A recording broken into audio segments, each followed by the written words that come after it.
Thank you for the introduction, and thank you for having me here at the Responsive Streams Festival. When I was looking at the program, I saw they also had live coding on the program, which I'm very excited about to see. Um, Actually, one of my plans for 2024, which is still on my to-do list, is that I want to do a live coding session once. But I'm not there yet, so I thought maybe today I do a live presentation. So I didn't prepare a presentation, but I've put a lot of images on my desktop, and let's see where we end up. It's a bit generative, it's a bit live. It's going to be about my work. So who am I? I'm Anna Lucia. You can also call me Anna, and I'm a generative artist. When we're talking about generative art, often the meme comes up. By now, I think it's a meme that we speak about being somewhere at the intersection of art and technology. And if I don't really completely understand what something is, instead of Googling it, I always go to Google Images because it always gives me a better idea of what something actually is. So apparently this is what is the intersection of art and technology. And riffing off that meme of the intersection of art and technology, I like to think of myself as an artist at the intersection of craft and computation. So this is a day in the life of me as an artist, somewhere at the intersection of craft and computation. And the next cliche that comes up when I often speak about my work, and I speak about craft, and I speak about textile, and I speak about code, people mention the Jacquard loom immediately as the example. This was the precursor to the computer. These were the first moments that we actually started to program algorithms with these punch cards. So instead of having to use a loom and put all the instructions by hand, and somebody had to constantly decide which strings would be pulled up and down, somebody invented these punch cards that contained all the data and the information to produce these fabrics. So this you could see as the first kind of algorithms, all these punch cards. However, even though this always kind of comes up when I talk about my work, about craft, I think this is actually the moment where maybe the hand that is in craft got removed. Whereas if you look at what is still a hand loom, this is a picture of Annie Albers, who is an artist that I really admire, who was one of the Bauhaus weavers. She didn't use these punch cards. She had to, with pedals and levers and looking at her designs, make the translation herself to make her designs. And these are some of her works. These are kind of like small tests that she made by hand. No punch cards, but actually craft. Also, this is one of her works. What I like about this work is that she said, if you don't know what to do, start following a line. Maybe that's something you'll see back in my work, Oefenstof. So here is Annie Albers and me starting to code. I got inspired by this, so I made a project called Loom, as the name suggests. This project is a long-form generative project, my first that references kind of textile and art and craft. And I thought I was really original doing that, but turns out there's another project called Loom on the blockchain by Andreas Rauw. When I saw this, I was a little bit scared. I was like, oh no, can I still publish my project Loom? Turns out Andreas Rauw is a really, really nice guy. We chatted, we exchanged things. Also, he was inspired by the weavers of the Bauhaus. And this is another iteration of his project, Loom on the Tezos blockchain, and this is my project Loom on the Ethereum blockchain. You can see his project there. He also has another amazing project that's on view here today, Klangteppich, where he has an algorithm that he can turn into weaving patterns. But I don't actually think, if you think about algorithmic art and craft, that weaving is the first place that we should start. A little bit of a sidestep that I just want to mention is that I think that this actually is the first example of algorithmic art. And I would love to discuss this with people maybe later over a beer, of whether basketry or not is maybe the first forms of algorithmic art, and where algorithmic art and craft also come together. But I haven't only experimented with weaving. I've not experimented yet with basketry. That might be on the list. Following my experiment with Loom on the Ethereum blockchain, somebody on the internet found out about this project, and he really wanted to do something with Tiji's bent quilters. So they reached out to me to do this. And this was an amazing opportunity for me to collaborate with a collective of women in Alabama who've already for generations have been making beautiful quilts. And I had the opportunity to turn these quilts that they make, here's some other examples, into a long form generative algorithm. So if you look at their quilts, I was immediately kind of drawn to them. There's something generative about them. There is a pattern in them, yet it seems to play with randomness. So it felt perfect for a generative project. So that's another example of where I took an inspiration from something physical, from something craft, and turned it into something digital.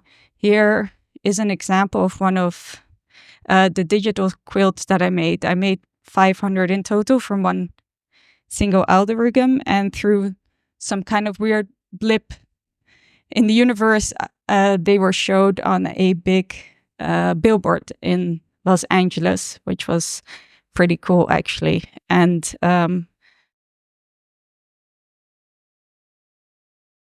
happens when you do a live presentation, and also here as an immersive space to be in this quilt.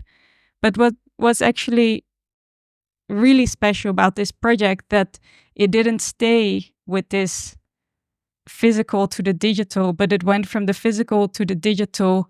We went back to the physical again. Because actually one of the daughters of the quilters that I worked with turned my digital quilts again into physical quilts. And this is one of these examples that you can see. So this is the digital NFT that I made based on her work, making it generative, turning that into an algorithm that could represent their designs, their ideas, their colors. And then she turned that into a physical quilt again. And what I thought was beautiful when I was speaking to her about the process of how did you turn my NFT into a physical quilt, because she didn't ask me for anything. She only got the picture and she said, I just eyeballed it. I'm like, okay, that says something about being a real craftsperson, that she, Mary Margaret, is a true craftsperson, just eyeballing a quilt off a picture that I shared with her. She didn't need anything else. Another really beautiful thing happened out of this project, that this is a another one of these 500 digital quilts that I made, bought by a collector, and this collector actually asked his mother to turn his digital NFT into a physical quilt. And I think this is just a beautiful expression of this digital NFT coming to life in a physical quilt, and probably maybe also will be like an heirloom in this family. What he told me, that actually in this quilt, his mom used fabrics from the clothes of his grandmothers, and now this quilt is in their home. So, I visited weaving, I visited quilting, still thinking about basketry. So I thought, what's next on the list of textile-based crafts? So I ended up working on embroidery. This is actually the first kind of sketches that I made, thinking about algorithms and embroidery. But from this system, from this sketch, I made small accidental and spontaneous sidestep. Namely, I was looking for a tattoo. I wanted to have a tattoo, and I wanted my best friend who had never done tattoos before to do this tattoo on me. Don't ask me how I got this idea, but this is something that I wanted. So as you do, I ordered a stick and poke set on Amazon for $20. It was delivered to my house, and I started to think what would be my tattoo design. And we were looking and we were looking, and I couldn't find anything that really clicked with me. Like, yes, this is gonna be my tattoo, my first tattoo. So her trip to Berlin to visit me was coming to an end. It was Friday night. She would start driving back home on Saturday morning. We went to a cocktail bar to celebrate our last evening together. And while we were there, after 2 cocktails, she said, "But what about that sketch you made today, Anna? Can't you do something with that?"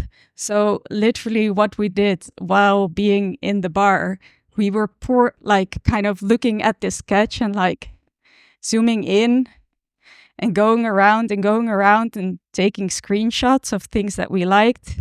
And this, in the end, is the screenshot that we made. And that's the tattoo that I have right here on my arm.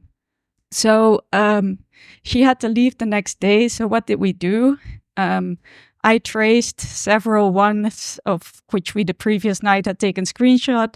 I traced them into a notebook and picked the one that I really liked. We didn't have the proper really supplies to do this tattoo, so I would also say don't try this at home. So we used kind of cling film to put the stencil on my arm, and there we went, and we did the tattoo. This is another example of what I like to find the hand, literally the hand, back into the digital art, and something that I try to look for in my work, going from the physical to the digital and into the physical again, and finding the hand of the artist in the work. Since then, we have actually made this project a bit bigger than that. We turned it into an FX params project where people could actually interact with the algorithm and find their glyph and do their tattoo. We have become a bit more professional in our setup. This was our impromptu tattoo studio in Venice. And recently we've also used the Bright Moments gallery in Berlin to do even more tattoos. This is Javier and I, where he got his tattoos. These are two tattoos of 2 people kind of found a similar but different glyph to represent their friendship and what they've been together. So some examples from the tattoo project. So this was a bit of a sidestep on actually what I was working on. I was busy making an embroidery algorithm that turned into a tattoo project, but actually I also ended up making some embroidery work. So these are actually the first embroidery works that I made. This is from a project called 33 Million. Here you can see kind of like what the digital representation looks like. I always, if I'm thinking about this idea of the digital and the physical, I like both mediums to look like their own medium. So the digital always looks very digital, very pixelated, screen-based works, this one as well. And then here is what the physical embroideries looked like in the end, kind of like stretched on canvas to make them into artworks. Here's another example of one of these works. And I can show you how these pieces are actually made on an embroidery machine. So I'm not like hand embroidering things. I'm pretty lazy, but unfortunately I still had to do quite a lot of work to actually make these pieces. Because if you're working with an embroidery machine instead of maybe people who are used to working with a pen plotter can pick up the pen and move to another part of the paper.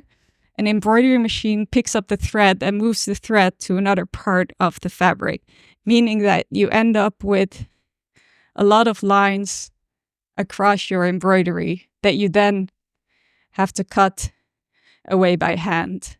And even though I am an artist that works on the intersection of computation and craft, I still work with code and I'm incredibly lazy. So why would I otherwise automate my art making if I wasn't? So this was something that I wanted to definitely avoid in my next project, Oefenstof. And instead of thinking of this as a bug, I started to think of it as a feature. What if I let my algorithm be informed by the idea that it has to be one path, that it shouldn't be picked up and dropped again, and I shouldn't be making all these different parts. And that's how I got inspired mostly for Oefenstof, which is the project that I'm presenting here today. One of the thoughts, at least. So this idea that I didn't want to cut away all these threads again continuously. But so I did 33 million. 33 million, I already started to think about embroidery patterns and what they are. So to develop these projects, I spent an awful amount of time on the Internet Archive. The Internet Archive is absolutely my favorite website on the internet. And what I look for at the Internet Archive is like very old books that teach women how to embroider. So they teach women how to embroider. It has all these embroidery patterns, instructions how to do all kinds of craft and applique work. So I browse through these books and I look at these kind of references to inform my algorithms. Because looking at these patterns, I see something that you also see in code-based work. I see a similarity there. And I started to ask myself the question, can I find mathematics that actually expresses these patterns that you keep finding again and again in embroidery patterns? Because also in embroidery patterns is something that you can find in many, many cultures from many, many ages as well. It's a very old craft found across all of the world. A way that women recorded embroidery was using embroidery samplers, and they still do that today. Let me see. This is, I think, the first example that I want to show. This is an Egyptian embroidery sampler. And what women did with these samplers, these are not finished works, but these are pieces of cloth that they would have at home that recorded stitches that they would use in finished work. So it's kind of like an archive or a library of stitches. And it's also a way for women to practice their embroidery. And this is one from Egypt, for example, but I believe this is a sampler that was found in China and is probably the 2nd or 3rd century. This is, I don't know by heart which kind of sample, I think it's English, but I don't know the date. This is also English, but a lot newer. This is from the early 19th century by Rebecca Crompton. You also see that she starts to use with a machine. So this is thing that you see across centuries and across cultures. So what if we can find mathematical formulas that kind of emulate or show these embroidery patterns, because then I can code it and I can automate it and I can automate my work again. So I found, actually somebody shared with me this very old Dutch book called Computerkunst, which means computer art. And it actually did have a whole reference on kind of like how to make patterns. I think this is basic. So I translated this basic code into a JavaScript program to make my first embroidery patterns based on these mathematical functions. And what I think is very funny or noteworthy in this book, I don't know if you speak a language that has this as well, but in Dutch you can speak about a teacher or a female teacher. You can talk about an artist or a female artist. It's two different words. It's gendered.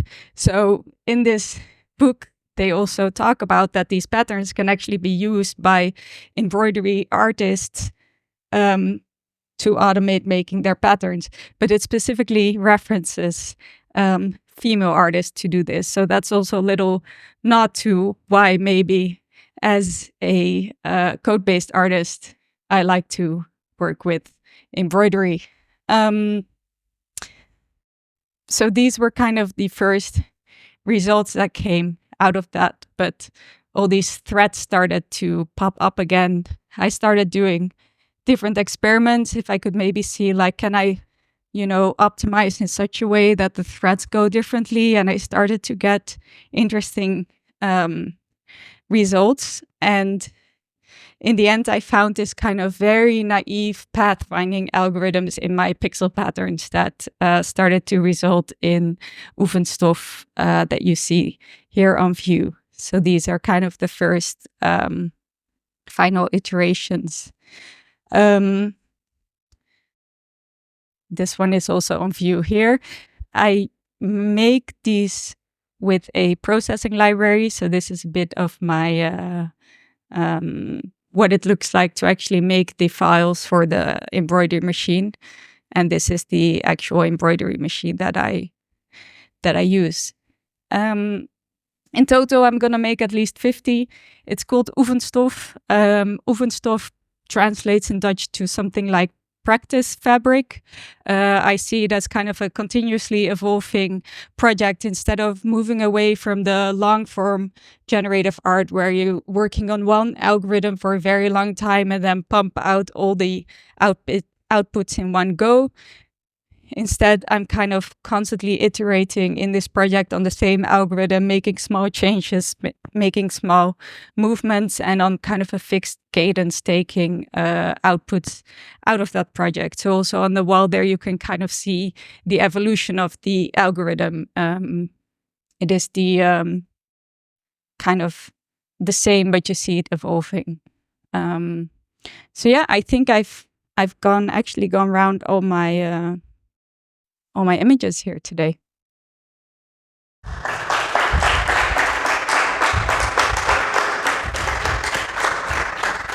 And I don't know if I have time. If people have questions?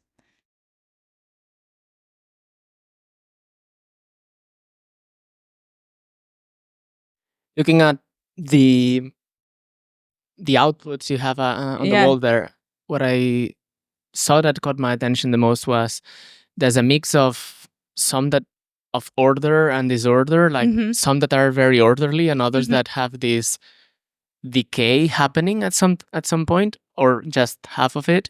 How did you go about it? What was your how did you find balance between like the very left right 90-degree corners and then these long lines that you have mixed in there as well? Because I find that probably like what I like the most about the algorithm. I think that is a result from it being a continuously developing algorithm. And I think part of my practice or how I work with code, also maybe coming a bit back between the idea of craft. I think also that coding is actually a form of craft. And it is a very experimental and playful thing for me. So also sometimes I'm kind of playing around and suddenly these square angles show up, or maybe something completely different happens.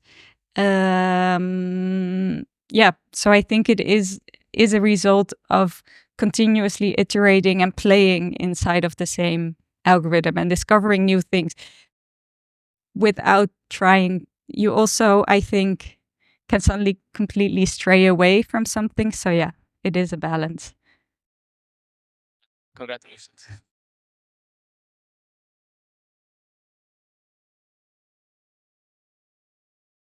See, you keep working on fabric. Some artists like work one project and then they move away from that just to tick a box. Maybe it's this third one you did already. I think you mentioned a few before. It is the second project where I am physically producing the fabrics, and both of these projects have been with embroidery. However, so I've worked together with the quilters, and they have produced the physical quilts. And I've also done a more like fashion project where scarves were knitted, but also I wasn't involved in the production process, but I developed the algorithm that produced the knitted scarves. In any case, you keep working and you can seeking the physicality of pieces of your work. Why? Why I want to keep working? No, why the physicality? Why going to the physical side of it? I wouldn't necessarily say the physical necessarily, but for me, specifically fabrics and textile is something I'm very interested in. I, for example, made prints of my work, and I very quickly noticed this is probably the last time. I don't want to say the last time, but I quickly noticed I'm not quickly again going to make prints of my work. For me, going to a printer and giving the PNG file and the print coming out at the end wasn't very interesting. There's people who are very into pen plotting. They're very interested in paper. They're very interested in pens. I don't care about pens and paper. It doesn't interest me. But for example, today there was the market outside and I did a walk and there was somebody selling lace and fabric. I'm immediately drawn to it. I want to feel it. Before I actually went to fashion school as well. My mom taught me how to sew when I was like 10 years old. She gave me a sewing machine. It's something that I feel very comfortable in and interested in. So it's not necessarily physical, but this specific expression. But I also do very digital works, as you see in the back. I think I'm also very comfortable in a very digital space. Yeah. Thank you.